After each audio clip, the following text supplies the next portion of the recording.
Hello everybody and welcome back to another video. Today we will be ranking the UFC champions from like best to worst, worst to best, whatever in between, but yeah, like this is a video I've been wanting to make for quite some time now, because I just feel like the UFC champions right now, there's a wide variety of like champions that like could lose their belt soon here. So let's get into the video. Like Aljamain Sterling, for example. A, B, C. What is it? Nah, it's a C for me.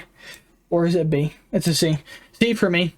The reason why I put him C here is because Aljamain Sterling, there's some bad matchups for him, bro.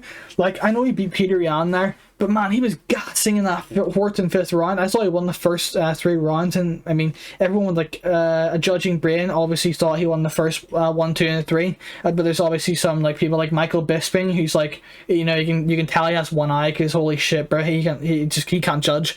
That's why I just hate him, bro. Just get him off the commentary booth. Yeah, sorry. But yeah, like Peter Yan. I think Peter Yan would make the right adjustments in that third fight, and I think he'd find a way.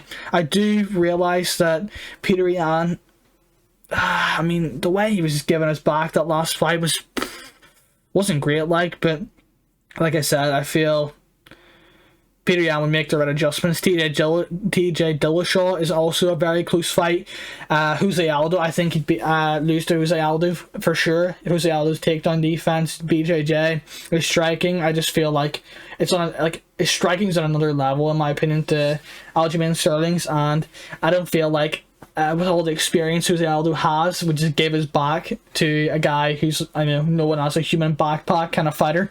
So yeah, I think Jose Aldo would get that fight. Corey Sandhagen rematch would be another close fight. Marlon Vera is a close fight, but I think he'd beat Marlon Vera, and then maybe everyone outside the top 5 he'd probably beat comfortably. But yeah, Aljamain Sterling is not B, C for me. I'd probably say C, just because, like I said, there's so many close fights, and I just don't see him, getting the upper hand in all of those close fights that he has coming up, possibly against TJ Dillashaw.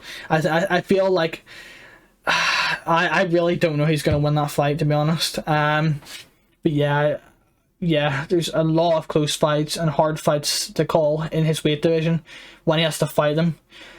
So yeah, he's C for me. Excuse me. Going on to our next UFC champion. Let's get her out of the way. I don't know. People are like saying she's a D, and I honestly don't think she's a good champion. I think she's in between that C and D area for sure. I do think Weili Zhang. Let's just put her C. We can move her at the end when we're done. I think she's C. She has beat some good opponents. She has. Let's give her credit here. She's beat Rose Namajunas twice. They're really good wins. I mean, the second time, I don't even count as a win, to be honest. I just count that as like no one even tried fighting in that. She won on the scorecards because she literally won on control. Like, how does that even happen? How do you win a fight on control? Like, that is insane, bro. But yeah, I mean, I feel like Zhang Weili is gonna hurt her bad. I can't see Carlos Esparza taking her down, but I could see Zhang Weili, sorry, I don't know why I keep calling her Weili Zhang. Zhang Weili taking her down. I think she's stronger. I think she's faster. I think she's more powerful. She's better on the feet.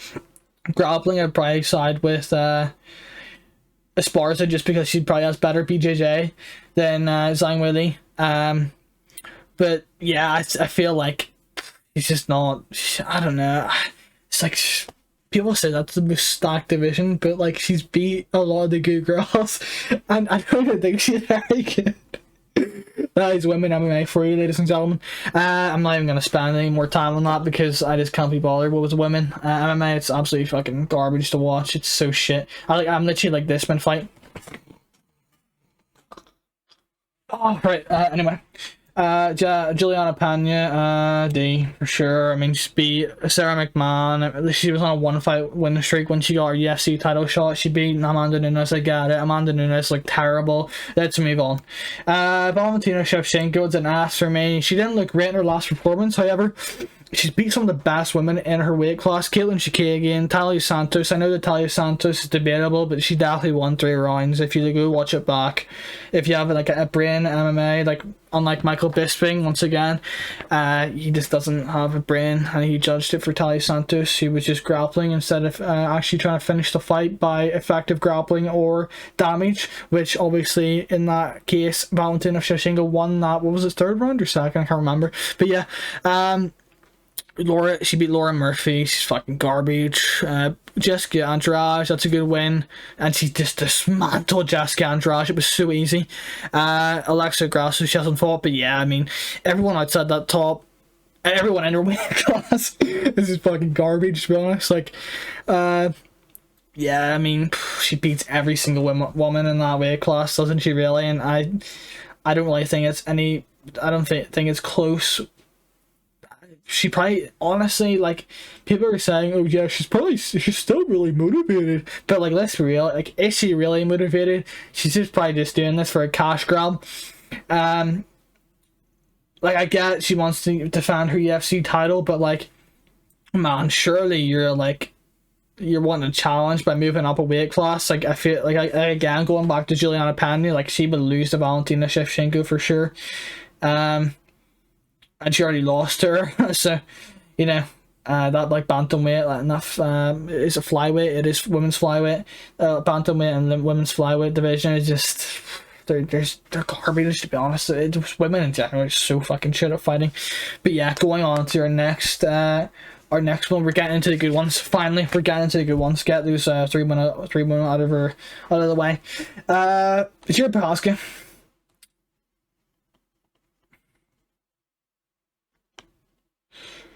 B or C. It's a hard one.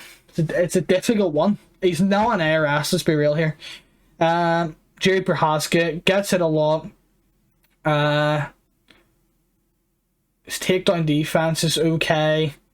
Submission defense, his grappling defense is really, really good.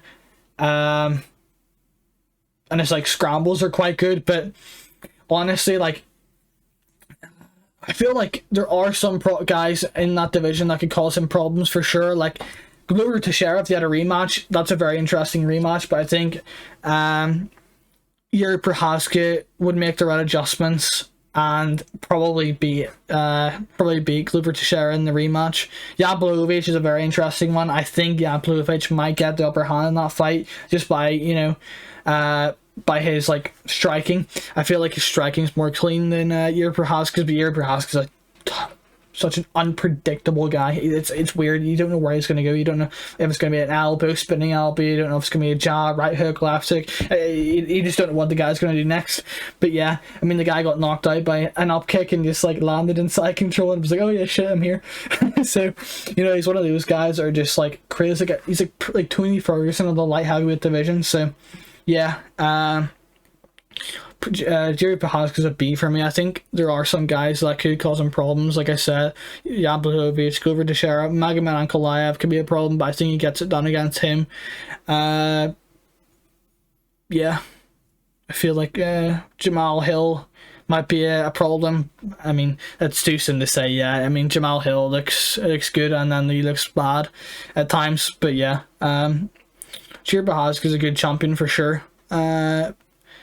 But I'm putting him just B just because he just won the belt. Let's see if he can get a few title defenses, then we can move him up after that. But going on to our next champion here, Deiveson Figueiredo. A or B? A, right? I think A. Yeah, I think A. Deiveson Figueiredo has beat some really good guys in the flyweight division. He's beat Brandon Moreno. Yeah, obviously he had the draw, but he really won that fight. If it wasn't for the eye poke, was it, or is it the nut shot? I'm pretty sure it was the eye poke. But yeah, I think he beat him, like, realistically twice. That's a really good win. They're the best two guys in the division for sure. Kai Kara-France, that's an interesting matchup if Kai Kara-France can get through Brandon Moreno. I think he beats Askar Askarov. He beat Alexander Pantoja. He beats Brandon Royval. He submitted Alex Perez in the first round in like 4 minutes, didn't he? I mean, it was embarrassing, Alex Perez. Why do I keep saying Pereira's? My God, holy shit. But yeah, Alex Perez. Yeah, he's an A. I think another couple more title defenses he can move up until an S. Because he's a very dominant champion. But the thing with Figueiredo, we don't know how he's going to turn up after that weight cut. After that weight cut, like, sometimes he can look really bad, man. Like, against, what was it, Brandon Moreno in the second fight? Oh my gosh, like, he looked terrible in that fight. And then the third fight, obviously he won. I thought he won 3 rounds to Brandon Moreno's 2. But they were going to do a fourth fight against Brandon Moreno. I don't understand why you would do a fourth fight immediately. And it's kind of weird, the UFC, like, they've just put on an interim title fight for no reason. Figueiredo, who was coming off an injury, said this publicly, but he did say he wanted more pay, and he'd move up to bantamweight if he doesn't get more pay. So, yeah, I mean, obviously he's not going to move up to bantamweight, but Figueiredo he might have a bad weight cut one time and look terrible in a fight, but honestly, like, skills for skills, he's the best in that division by quite a lot. He's got the most power, some of the best BJJ, and yeah, just overall, like, probably the best fighter in that weight class for sure. Going on to our next one, Israel Adesanya, ass for me. Ass because I just feel like Israel Adesanya is just the best in the weight class. Wait until I get to it. Pereira. Sorry, why do I keep saying Pierre? Pereira. That's gonna be an interesting matchup, man. I'm telling you. I'm looking forward to it. I think he loses. I really do think he loses, but I'm putting him ass. He's beat Robert Whittaker, he's beat Jared Cannonier, he's beat Marvin Vettori, Derek Brunson, Paulo Costa. Yeah, he's beat every single person in that top 5. That is mental, mate. But yeah, Alex Pereira is going to be a very hard matchup. I'm putting him S just because everyone in that top 5 hasn't really came close to beating it. I thought Robert Whittaker won, but won the second fight, but it's a close fight. Like, if they fought 10 times, I think he'd win 7 of them, personally.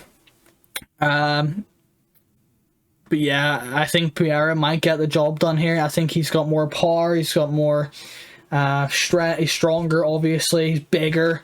He has that. Yeah, I think he just has that killer instinct. Like, instead of he's just point fights the whole time. And the way he set up Sean Strickland was unbelievable. The way he was, like, jabbing to the body, big conditioning, like Sean Strickland to have his right hand down, and then, like, his like backhand, like, down so he could land that left hook, like, because he feinted the jab to the body and then wrapped it around his guard, kind of thing, with a left hook, and it was just beautiful. So, like, I feel like overall Pereira is probably going to win that fight, but like I said, Israel Adesanya is such a dominant champion.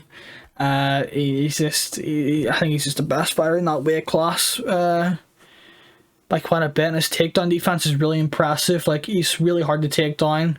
But yeah, Alex Pereira fight's going to be really interesting. If he beats him, we could be looking at one of the most dominant champions we've seen in a long time for sure. Going on to our next champion. Ass for me. He's an ass tier. Let's be real here. Number 1 pound for pound. Beat some of the best guys. Beat the best guys in his division. He's beat Colby Covington twice. That's really good. I thought Colby Covington was winning the first fight until he got knocked out. That's how it goes sometimes. So he was up 3-1. Colby Covington, and the second time I thought he won that fight. He beat Leon Edwards before. Hamzat Chimaev, he hasn't fought yet. He's beat Gilbert Burns. That was a tough matchup for him, stylistically. He's beat Steve. No, he hasn't. He hasn't beat Stephen Thompson. He beat Jorge Masvidal twice. That's decent wins. Rafael dos Anjos, like, he's beat some really good guys in that weight division, and I just feel like he's the best fighter in that weight class by quite a bit. To be honest, he fought Hamzat Chimaev. I think he landed some big shots on him. Hamzat Chimaev doesn't have good head movement in my opinion, and I feel like one of those jabs or one of those like straights would land on the button for sure. But yeah, Kamaru Usman has definitely looked like the best fighter in the world, pound for pound, for quite some time now. I think Volkanovski should be there, but you know, let's not talk about it. Going on to our next champion, Charles Oliveira. I don't care. He's my chump, my lightweight chump for sure. A or B? What are you thinking? A. I'm going A. I do think he is the best lightweight in the world, and I feel the people he's beat: Dustin Poirier, Justin Gaethje, Michael Chandler. I mean, there's three of the best four guys in that division, and he's beat Tony Ferguson. He's a really good fighter to beat. I mean, yeah, Tony Ferguson hasn't been great, but what he did to him on the ground, the way he was just transitioning from submission to submission and almost breaking Tony Ferguson's arm, was very impressive in my opinion. So I have I have Tony Ferguson, or not Tony Ferguson, I have Charles Oliveira at A for sure. If he beats Islam, we're talking ass. We have no question. We're talking ass. If he beats Islam Makhachev, I just feel like if no one can beat him if he beats Islam. Maybe someone can beat him by landing one of those big shots on him. He is very hittable, but I mean, he just doesn't go away. He's not a quitter like he used to be. In my opinion, he used to be a quitter. But excuse me, fucking choking here. Yeah, Charles Oliveira is just an absolute dominant champion right now in the UFC. And what he's doing, the guys, it's so impressive. Like the way he's beating the best guys in his division. Going on to our next UFC champion today. Or Nas. Is it A?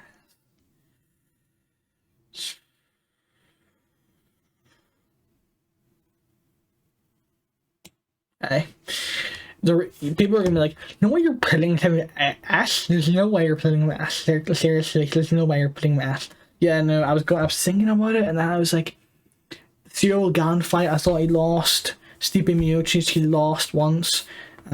He beat him the second time, like, easily. It was very impressive. I think he beat Taiji Vasa. I think Curtis Blades, he beat again for the third time. He's obviously knocked him out twice in the first round.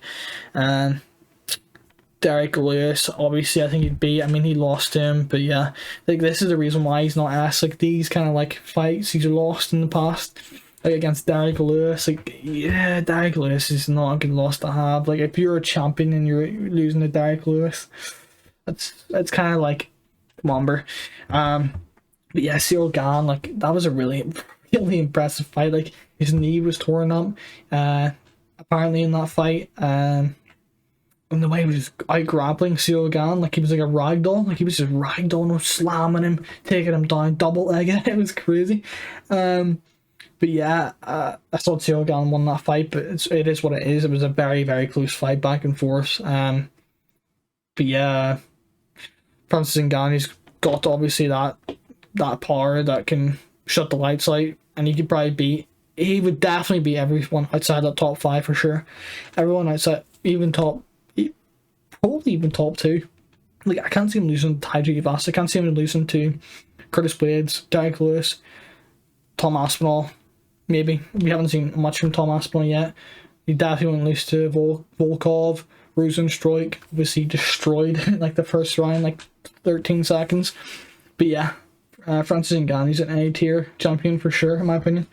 And then going on to our last one, Volkanovski. My fucking goat. That's my goat right there, bro. Down Volkanovski. I just love watching him fight, bro. I just like the guy, bro. The way he just like feigns, the way he just like jabs, the way he's in and out, he's in the pocket and he's out of it, and he's defending like your shots on the way out of the pocket. It's just so well. His well-roundedness is insane. His BJJ defense, his wrestling is also pretty good. I mean, it's not, you know, Makachev or like Khabib level or something like that, you know what I mean? But, you know, he's got good takedown defense. He's probably one of the most well-rounded fighters, you know, in the world. That's why he's pound for pound number 2, in my opinion, pound for pound number 1. But we'll say nothing because, you know, I mean, everyone thinks that, but the UFC obviously are just stupid. Yeah, Volkanovski is just a different animal, man. Like he just beat the hashtag pound 7th pound fighter in the world. I'm pretty sure he got, where is, let me see. He was 8. Sorry, Max Holloway. Max Holloway's number 8 pound for pound, and he 5-0'd him, destroyed him. Brian Ortega was a close fight. It was close, but not close, if that makes sense. Like, Ortega had his moments, but Volkanovski, you know, just showed how good he really is in that fight. That's the fight, like, people were like, okay, we're taking this guy seriously now. He is an absolute demon in the cage. So yeah, Volkanovski is probably the... He's the most dominant champ for sure. Like, this is the... In order it goes Volkanovski, Valentina, Izzy, and then Kamaru. Kamaru's had very close fights, and he's been dropped in that Gilbert Burns fight. So we're just putting him there. Hard to be put him in front. He's had way more impressive performances than Izzy, so yeah, we'll put him in front. Valentina, there's no one in her weight class that could touch her, to be honest. So we're just putting her there. We'll put Figueiredo, A. Who are we going to put in here? I think we should do that. Yeah, we'll do that because I think Figueiredo is unpredictable. You don't know how he's going to show up on fight night. If he's had a bad weight cut, he's kind of unreliable in that sense. Villarreal is a B, yeah, for sure. I think he could lose to some... I don't know, like, is he a B or a C? Or I think he's just B. We'll just leave him there. I'll do C. I think there's a lot of tough guys. Yeah, she's there as well. There's a lot of tough women that could probably beat her. And what Zhang Weili, I think I might probably just put the bank account on Zhang Weili to win that shit, to be honest. But yeah, Panya's, you know, it's time to talk about it. But yeah, I hope you enjoyed that little video. Something different, you know, something different. But yeah, there's my top. There's me ranking basically the like in a tier list kind of thing. The best UFC champions right now. I think there is a debatable one, like maybe Yuri Prochazka is debatable. Maybe in that S tier, who should be first? But I mean, Volkanovski just destroyed Max Holloway, so you gotta put him there. In my opinion. But yeah, I hope you guys enjoyed the video. Please comment, subscribe, and like, and I'll see you either tomorrow or the next day after that. I'm gonna try and stay consistent, try and you know, get a following on this platform, and I'll be bringing you loads of great content in the future. So I'll see you in the next one. Peace.